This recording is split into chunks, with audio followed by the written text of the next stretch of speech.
ஆவிகளுக்கு வழியை தெரிவிக்கிறவரே ஸ்தோத்திரம். உமக்கு பயந்தவர்களுக்கு உடன்படிக்கையை தெரிவிப்பதற்காக ஸ்தோத்திரம்.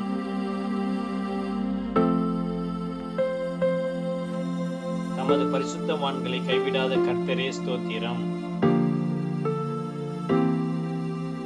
தமது பரிசுத்தவான்களுக்கு சமாதானம் கூறுபவரே ஸ்தோத்திரம்.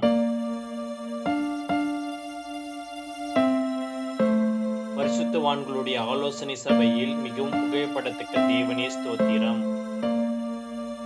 தம்மை சூழ்ந்திருக்கிற அனைவராலும் அஞ்சப்படத்தக்கவரே ஸ்தோத்திரம்.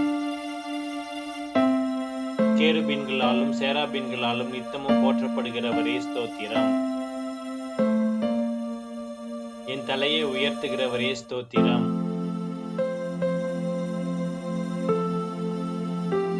என் கொம்பை காண்டாமிருகத்தின் கொம்பை போல் உயர்த்துவீர் ஸ்தோத்திரம். என்னை உயர் ஸ்தலங்களில் நிறுத்துகிறவரே ஸ்தோத்திரம். பிதா, குமாரன், பரிசுத்த ஆவியானவருக்கே மகிமை உண்டாகட்டும். ஆமென். God bless you. Thank you.